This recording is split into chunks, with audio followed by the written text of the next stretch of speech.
Hey guys, welcome back to That LI Garage. Today we're going to work on installing the two canisters under the turbos, and after that we're going to start up the engine. I already went on and I put new oil, drained the oil, changed the oil filter, did the oil change on this car. So once I finish with this, I should be able to start the car and have it running for at least a minute, because there's no coolant in it, but we could run it for about a minute. No issues. Make sure everything is good. I just want to hear this baby purr a little more, and then we could start getting into all the other parts, the suspension parts and a lot of stuff. I have a lot of parts that came in and I'm a little bit overwhelmed. I don't even know where to start. I'm so excited. So let's get to work. First, I'd like to go over both parts. This is brand new, and this is the one that we fixed earlier on. If you see, can you tell the difference? Like new. Look at that. Come on, you gotta say good job, right? All right, we saved $300 on that one, and let's go start installing it. We're gonna start with the passenger side first. We're gonna start with the driver's side first, and we'll move on to the passenger. We'll do the driver's side because that's the easier one. The turbo on the passenger side is going to need some attention. So let's do the easy one first, get that out of the way, and we'll move on to the more difficult job. Alright, first we're going to lube up the O-rings like always. Lube it up. Put some oil.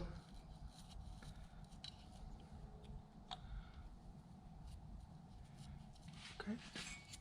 Here.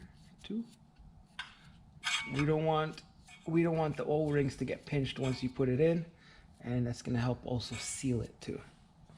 So that's in. On this side, okay, so now we also put the O-ring inside here, and we're going to lube it too. This way, when it gets pushed against here where it's supposed to mate, it'll push evenly and easily. If there's no lube, sometimes it will pinch on one side more than the other and stuff like that. So again, we don't want to do this again. This side's in, this side is coming in.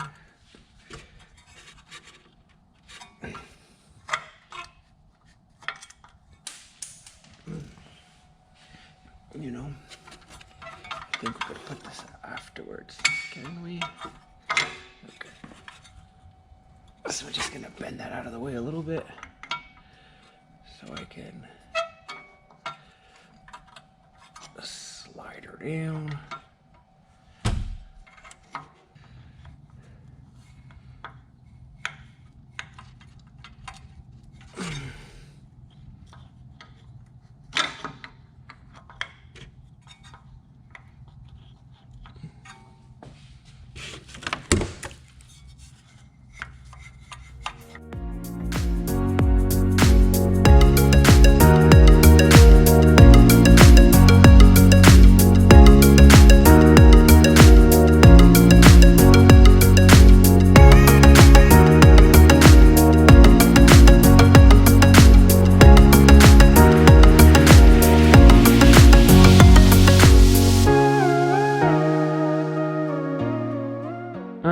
Next project. So we gotta put the canister on this side. This is the passenger side. Let me just wipe it down a little bit. Got some oil on it. All right. So over here, our issue is we have a bolt that got snapped off inside of it, and the other one, the bolt didn't snap, but it broke the turbo housing. So we're gonna start off with this one right here. This one right here. I'm gonna try to tack a little weld right to the point of this bolt and then try to turn it out. But first, sometimes you get lucky. You take a pick like this and see if it turns. And I think it is. You just try to turn it out. Oh, it's turning already. No welding. I don't have to weld that part of it. Just massage it around. Look at that. We got lucky. Got lucky. Look at that. So I'm gonna unthread it.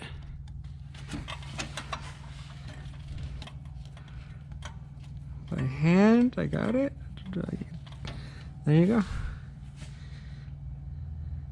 That's the bolt that broke. All right. So that's good news. One less thing I need to fix. But now this side. Ooh. Let's see. So first I'm gonna have to clean it off over here.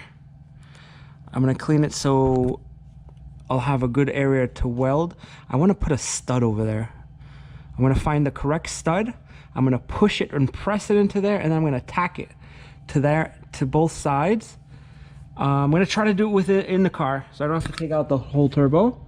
If not, I'll take the turbo out. That's not such a big deal, but I'm trying to just save some time. And also these gaskets, I don't have these gaskets with me. I don't want to have to change them if I don't need to. I'm trying to stick to a really tight budget here because everything is freaking expensive on this thing. But anyways, so next I'm going to prepare my stud for here and the welding machine. So I'll see you guys in a second. All right, here's the plan. I'm gonna take this stud over here. I'm gonna insert it right there. See, the threads are still good and the threads will help it, right? So I'm gonna push it nice and tight in there. I might cut it down a little shorter. It doesn't even need to be that long. But then I'm just going to, let me get a pick because it's hard to see.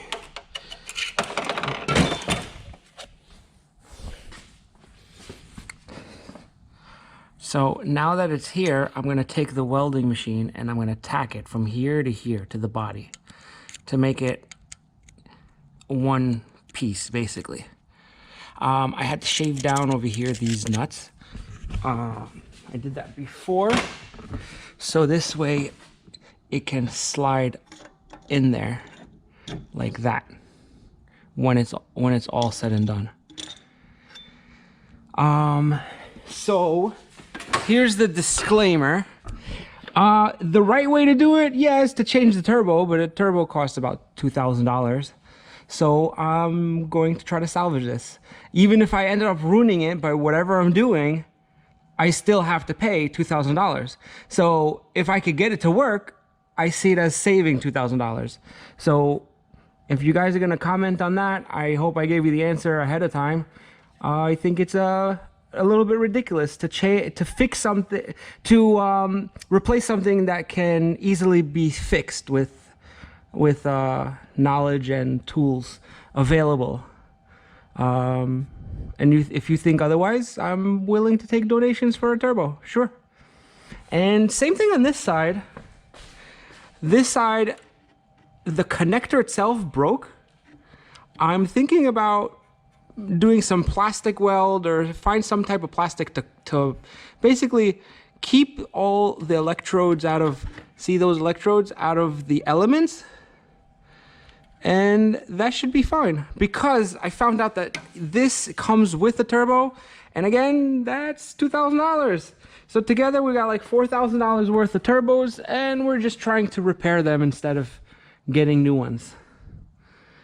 All right, let me get the welding machine ready and we'll start tacking it. I'm gonna cut this a little shorter too though.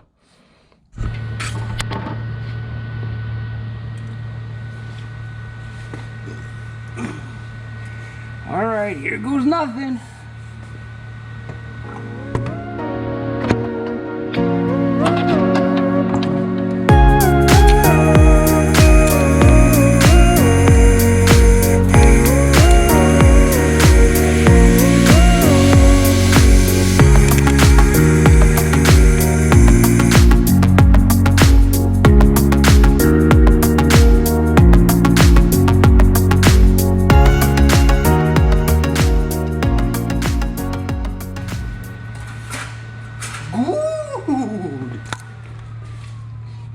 Ooh.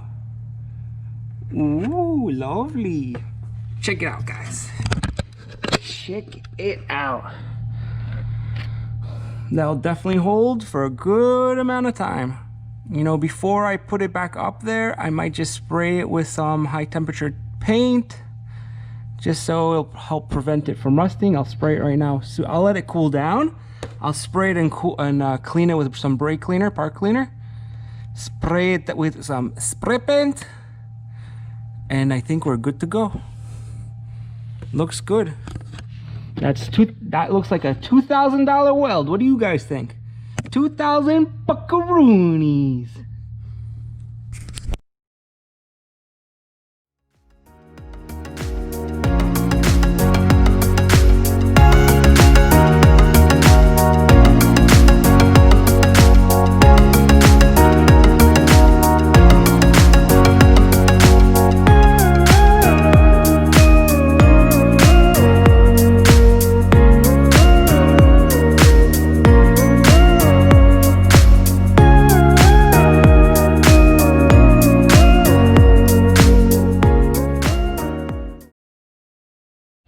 Okay, here's it installed. That's with the stud and the nut. That's the finished product. The red is the spray paint that I sprayed there. Everything is a little spray here, but that's no big deal. So it's all tight. I had to straighten this. It looks like it got bent, obviously, from the accident. So I just bent it back. There's no kinks in it or anything, so we don't have to change the wire either. The wire, not the wire, the hose. And this side looks good too. I think I'm gonna start this up soon. I gotta put in a new battery, and yeah, I'll be able to start it up, and then we'll see what the next mission will be.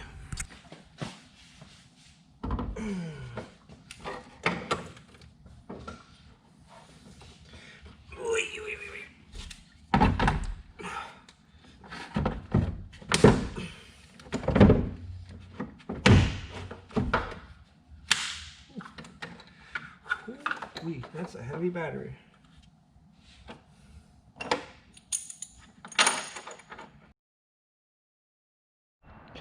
Okay, battery's in, the 2 oil canisters are in. I changed the oil.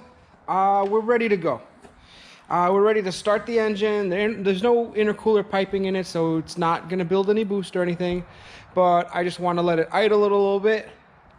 I want to see if those 2 canisters are leaking. We're gonna give it a leak test. We're also gonna prime the engine from doing the oil change, and we're going to check the oil level. So those are our objectives. Those are the reasons why we're doing this. And plus, it's a 911 turbo. We want to hear that fucking motor because it's a 911. Because it's 911 turbo and we want to hear that motor. All right, so stay tuned. All right, guys, wish me luck.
All right, guys, not such good news.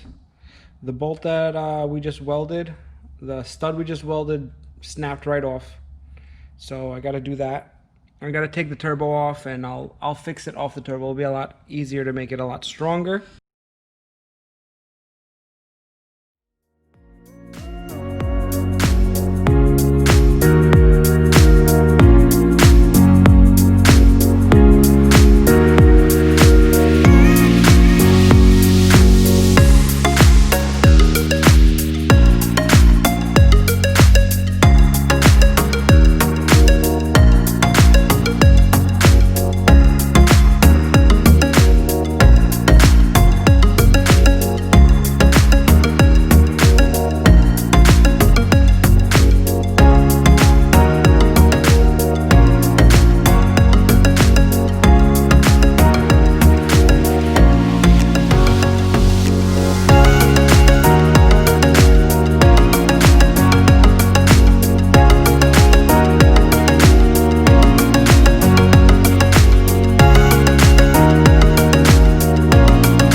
Alright, turbo removing update. First off, you gotta take off all these hoses that are on the turbo. You have two coolant, one small oil in, and for the canister, oil canister has two oil. You gotta pry them up nice and slowly, and I try to do a little bit on this side, a little bit on this side. This one was a pain in the butt. You could see the O-rings, how they're just destroyed in there. So it was just buildup of heat and rust and whatever it is inside the hole. So we'll have to clean out the hole and put new O-rings on this. I could save that little flange on it. Maybe tack weld it. I probably don't even need to, tell you the truth. It's just there to push it down. There was this EGT sensor, which is inside the turbo. First time I ever seen a EGT sensor inside the turbo. EGT stands for exhaust temperature sensor. That's a good way to tune a car, knowing if it's lean or rich by the temperature that's coming out, basically the headers on this car. So this is the downpipe, had 4 bolts, and I just pulled it back, moved it out of the way. I have one more bolt for the up pipe, and then this whole thing is coming off. Of course, we have the electric connector and the intake. Everything was pretty simple. The thing that scared me the most was this EGT sensor. When I opened it and I broke it loose, I thought I broke the nut because I used a lot of force on it, but they do tend to get really hot. Good thing for their, the Germans, they use good quality stuff. And now this EGT sensor is a big problem because it goes all the way up to here, and you follow this line over here. This is the line, this is the line, and it goes into this connector here. So it has its own little module or whatever. With my experience with EGT sensors in the racing world, you can't have a cut in there. It has to be a solid line, and it has to be bolted together. So you can't crimp these lines. So that's why, if it was to, that's why there's also no connectors actually, right at the turbo, so you can just disconnect it if you need to remove it. Because the connector won't work with these. It adds resistance, or I'm not sure exactly what it is, but on EGT sensors, they do not have any connections in them. So until the controller, it's a solid line. So I'm about to take this bolt off, and we're going to take the turbo off, put it on the bench. Now I have to buy two gaskets. This is the downpipe gasket, and that's the uppipe gasket. And also, of course, the O-rings. All right, she's about to come down.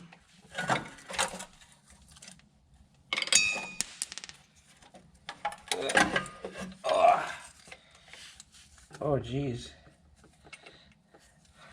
Okay, this is a simple gasket. Probably can get this done aftermarket, but I'll get it from the dealer. I'm gonna let this drain in here for now. While I let it drain, let's inspect this header, because I don't like this header. Look at this. Look at this header design. The intake of this looks like it's a pretty big inlet compared to this little hole here. That's a really, honestly, crappy design. So I could see headers definitely helping this situation a lot. You know, maybe they have 2 sets of pipes in it. I don't know. It's kind of weird. It's a very small hole. So I could definitely see headers helping this this type of exhaust for flow, and I mean it's a very simple header too. Anyways, I that's not in the budget right now, even though it would be smart because half the job is done right now. But no. Wow, it's a pain in the ass to do spark plugs on this thing if the turbo's on. Maybe we'll do spark plugs. Let me see. All right, I'll see you guys back in the bench when we start taking apart the turbo and inspecting the turbo. Hey guys, so this is the story with the turbo. So it looks like the weld wasn't a good penetration, so it fell apart fast. That's number one. When I just pulled on it, it came right off.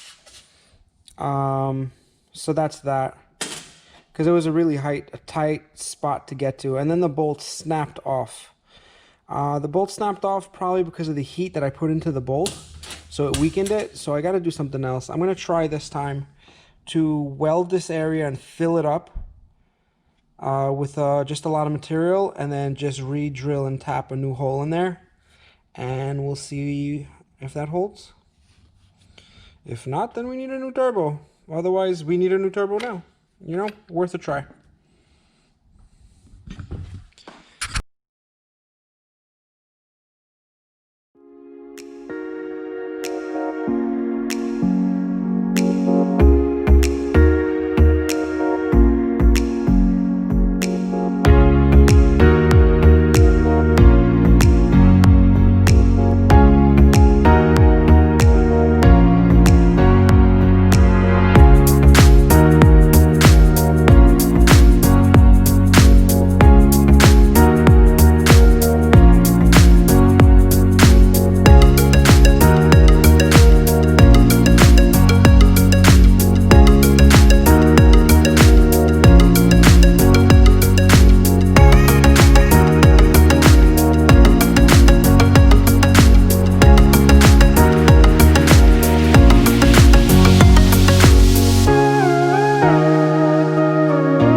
So I finished cleaning this. I ran some parts cleaner through all the orifices to make sure there's no shavings in it. So this is the finished product. You see it filled up metal over there. And now we have a new hole.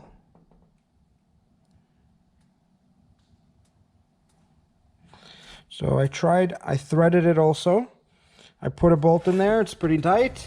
I think we're ready to go.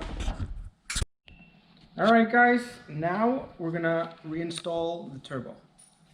And hopefully it works.